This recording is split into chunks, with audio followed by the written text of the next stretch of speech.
Now before we get too far, I would like to say thank you very much to my SHOT Show 2024 sponsors. Maxpedition, Phoenix, Nightcore, Viridian Weapon Technologies, Tops Knives, and Magna Lens. Hey there everybody, Eric from Outer Limitless. I'm here at SHOT Show 2024, Las Vegas. We're at the Mountain Man Medical booth. Brian, what's up? What's up, brother? How are you? Good. I'm happy to be here. No, I'm glad to be here. So let me sort of kick this off a little bit because I think this is important. The further and further I get into various activities, whether it's my outdoor hiking, camping and backpacking, or even time at the range, I'm trying to fill some gaps in my life that I know are vulnerabilities. They're the chinks in the armor, the things that, for me, leave me a little bit, I would say, susceptible either to situations that I can't deal with or somebody else can't deal with. And one of the biggest things that I've come across right now, medical supplies, medical training, and the ability to either self-rescue, get yourself to the point where you can actually seek help and really maybe even take care of somebody else that you're with, whether it's your family, somebody at the range, somebody out in the mountains, things like that. And I think you might have some products and definitely experience to help us with that. So what do you need to know about this topic? Okay, well, I do have a decent amount of experience in this. I do a lot of hunting and backpacking myself, coming from the military, a lot of wilderness medicine type things.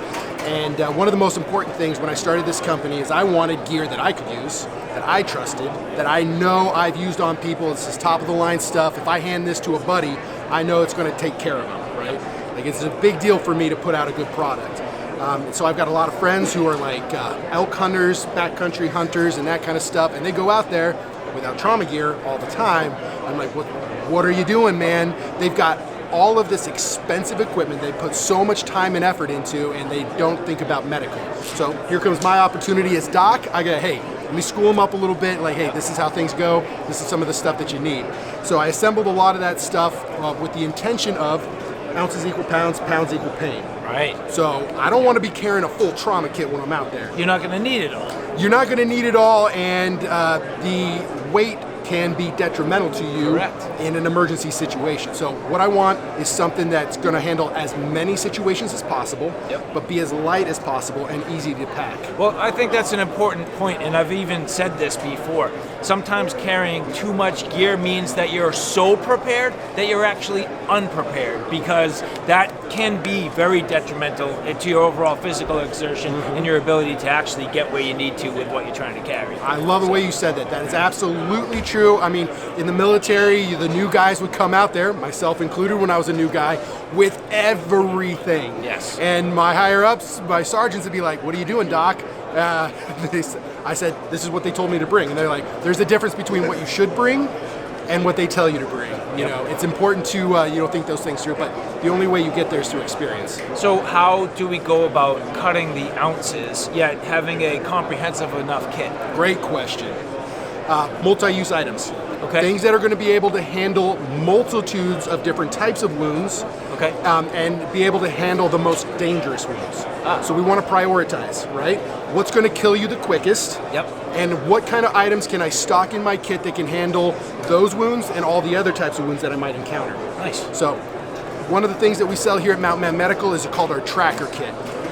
This is usually paired with our base camp kit, which is a larger kit that you would leave at your base camp. A little more comprehensive. More comprehensive, more stuff, bigger, so you're not going to want to carry it, right? Stays at base camp with you. This is your IFAK. This goes on your belt so that you never lose it, and you always have what you need in it. There was a guy I was watching a video on that was doing spear hunting in Africa, accidentally cuts himself with his spear, but leaves his trauma kit up in the tree. Ugh. He can't climb the tree to get it because he has a leg wound, and he's bleeding out with lions and hyenas in the area. So having it on your person is very important, especially if you take a tumble down a cliff. Yeah, it makes sense. And you're at the bottom of that cliff and you need something. So very important to have that on you. I recommend trauma shears. Yep. Very lightweight. You can use it for a multitude of different things. Yeah. Multi-use purpose item, but very important for medical.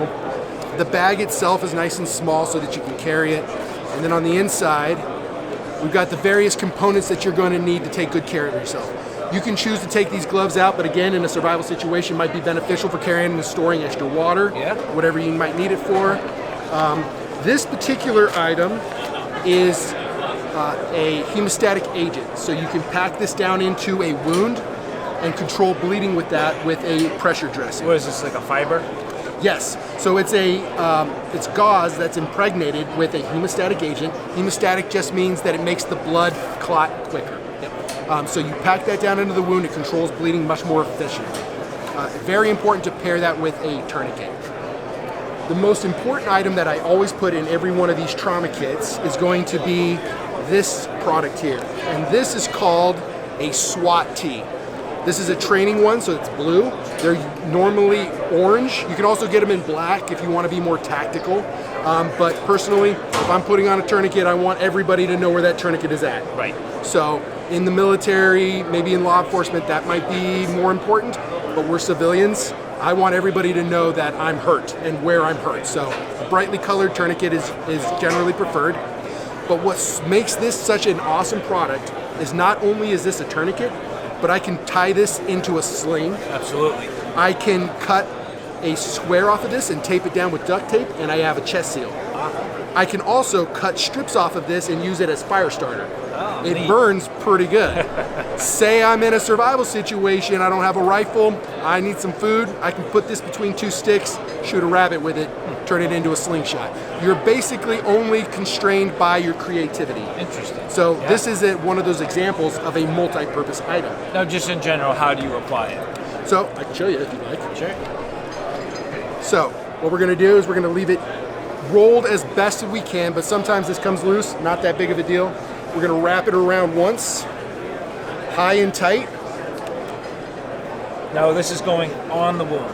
This is going above the wound. Above the wound. So now you could use this as a pressure dressing. Say I pack this full of gauze, I can roll this around and keep that gauze nice and tight. Okay. So an additional another use way to for use it. Yeah. All right. So once I get one wrap around, it's going to grab on itself, and then I'm just going to give it a nice pull and go around.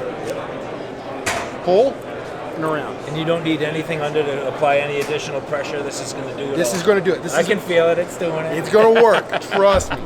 So this is providing circumferential pressure. Pressure all the way around the limb. It's going to compress that artery against your long bone, and that's where we're going to get our occlusion. Feels like what happened to my arm last night when I was resting on it. Exactly. This will start getting uncomfortable quick. It is.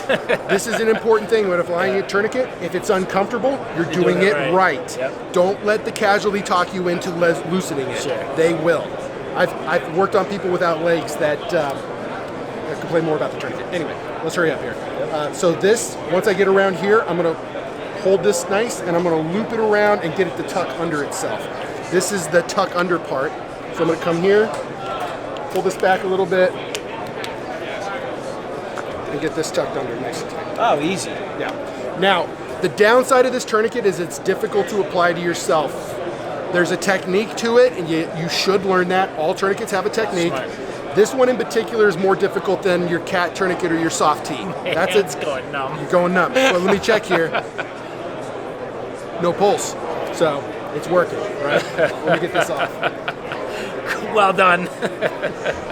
So this is one of those items, multi-purpose items, extends the number and the type of wounds that you're going to deal with, and then that's what you want to be at. Interesting. All right, very good. And we'll talk about it real quick because I noticed there's a marker in there. Yes. So the marker depends on what you want to do with your weight. I know a lot of guys, especially your ultralight backpackers, are going to be like really reducing every aspect. Yeah, it's a mini already. Exactly. It's already a mini. This is just a nice item to have. You can write the time that the tourniquet was placed. And that's important, right? Because if you do seek help, that may be a critical piece of information to pass along, and who knows the state of the situation, what you remember, what you don't remember, your mental cognitive while you're rushing through things, right? So Absolutely. Write it down while you can. This is especially important because if you're in a backcountry situation, you might be there for 4 hours or more with a tourniquet applied. That's an important thing to note to the staff at the hospital. You don't want to leave a tourniquet on longer than 2 hours. Otherwise, you start to have nerve damage and tissue death. So it's if you're stuck in the backcountry for longer than 2 hours, that's a dangerous thing. We still don't remove the tourniquet. There's a very important procedure around that, so I don't want you to try to pull that tourniquet off. You have to leave it in place, but try to get that casualty out of the mountains as fast as possible. 2 hours is about the mark. Nice. All right, what else you got? All right, next up, we've got this is our base camp model. This is the one I was talking about that fits in your base camp. It's got lots of extra tourniquets and bleeding things on top of some comfort items like Motrin and Tylenol for your little boo-boos and scrapes and that kind of stuff. I'm a big baby. When I go out to the woods, it's already uncomfortable out there. So if I've got a headache, I'm going to take Motrin and Tylenol and fix myself up a little bit, nice and comfy. So that's nice to have in that type of situation. And then the last thing that I would like to talk about is a splinting system. Often in the woods, you've got a lot of access to twigs and branches and things like that. So if you understand splinting, that's a really nice way to keep somebody, a fracture stabilized. This is called the Rise Splint from TAC Med Solutions. And it is very similar to the SAM Splint. Correct. That's moldable. Yes. But this one, instead of being moldable the way with the aluminum, this one you configure it into whatever situation you want. And it packs down really tight. We actually vacuum seal these so they get even tighter. Now it's a little bit bulkier and it adds a little bit of weight to your bag, so it's totally dependent on you. But it's a nice thing to have, especially in your base camp kit, in case you have a fracture out there on the trail. No, I'm glad you said that. I do bring a SAM splint with me, and the reason why I feel one of my biggest vulnerabilities while I'm out there would be rolling an ankle, twisting a knee, something where you do need at least to have that level of stabilization, or heaven forbid if you did have a break. So to me, having something like that with me is probably one of the higher percentages, in my opinion. But again, absolutely. Well, you want to walk yourself through whatever dangerous thing that you're doing. You walk yourself through. What is the most common injuries I'm going to see, and then you build out your kit accordingly. So, and that can change for everybody here. Like what you're doing might not be what I'm doing. So my kit might not be set up in the way that you might set your kit up. If you have viewers who want their own kits, they can contact me. I can set them up with custom stuff and walk them through why they want that item and give them some recommendations about how they can improve their own kit. And I think even more importantly, not just for your own person, but as an organization, you can do a build your own kit online, and you can outfit this for a crew, whether you have multiple employees or even some sort of a team. Absolutely. I do a lot of work with police departments and organizations. We have a lot of faith-based security teams who purchase our products for their sanctuaries and things like that. So we do a lot of work with organizations. If there's a kit and a need for a trauma kit, talk to me. I'll walk you through all the different items, give you some suggestions, and walk you through what will work best for you. Nice. Yeah. Excellent. Thank you, Brian. Absolutely. Appreciate it. Hope man. you guys learned a thing. I know I did. Feelings coming back. See you soon.